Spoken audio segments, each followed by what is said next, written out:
Hey kids, this is Ivan. How you doing? On this channel lately I've been talking a lot about the things that hold us hostage. It's things like our own self-limiting beliefs that tell us that we can't do things, and also by a lot of the narratives that got forced into us by various institutions like society and religion and corporations and all these things that they give us these narratives that we don't even question.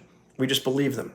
However, there is something that is much more deadly, much more dark and sinister than all of them, and that is addiction.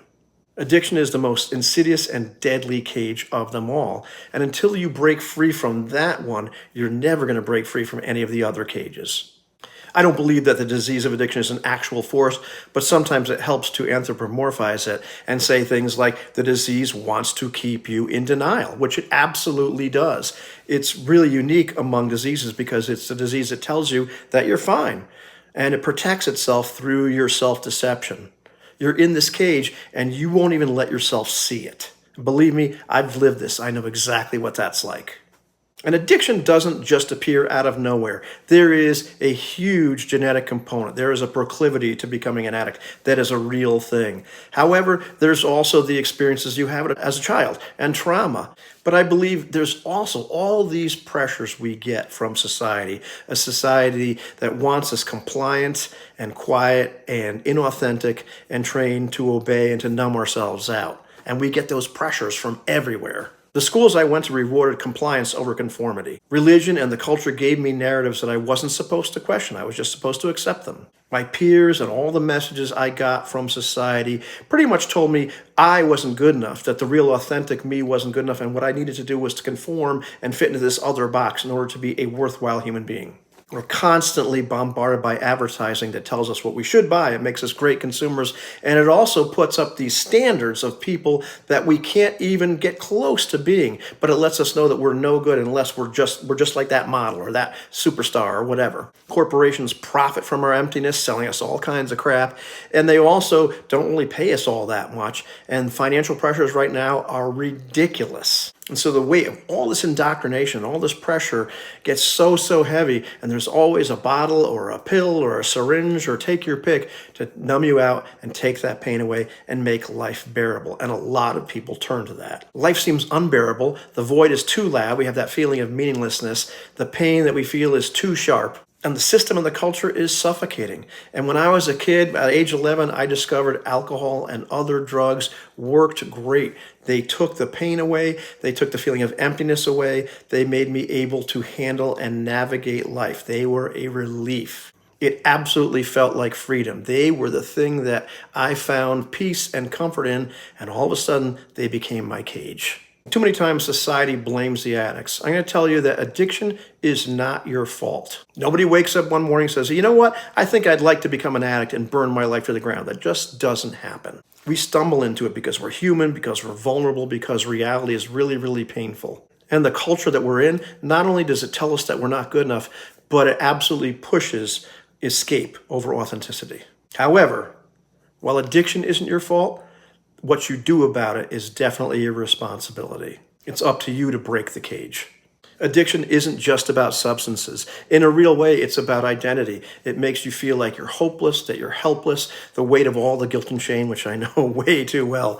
All that stuff presses on you, and you feel like you can't escape, you're not worth saving anyway, that seeking help, it's pointless because there's no way you're going to be able to get out of the cage. I remember feeling vividly that I was going to stay on that sick carnival ride, if you will, until I died. I didn't see any way out.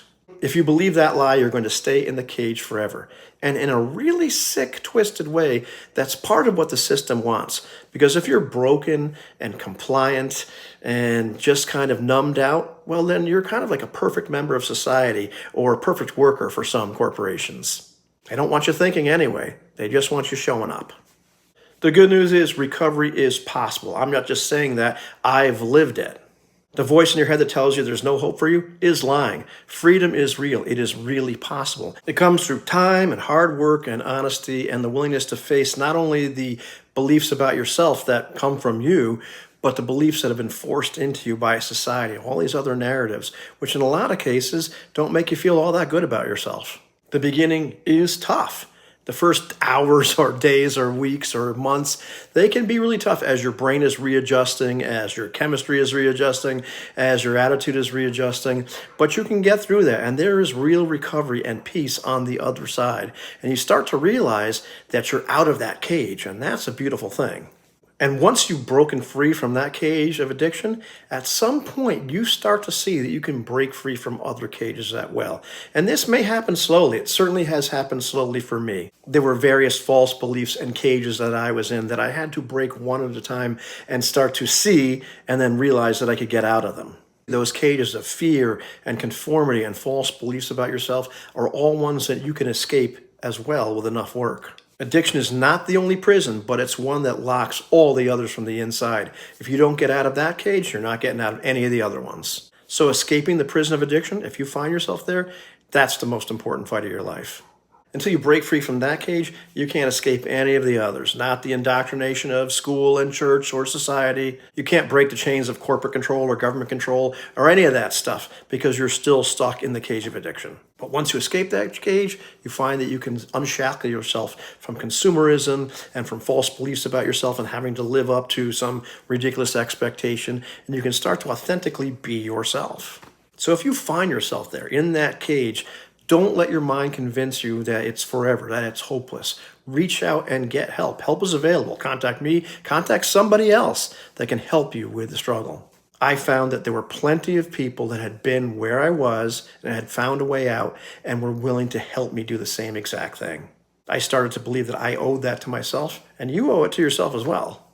So yeah, there's a lot of cages in the world. Cages built by governments, by corporations, by narratives, by the elite. All these kind of cages that keep us trapped. But addiction is the worst one of all. Addiction is the worst because it convinces you that it's not a cage at all, but it's not unbreakable.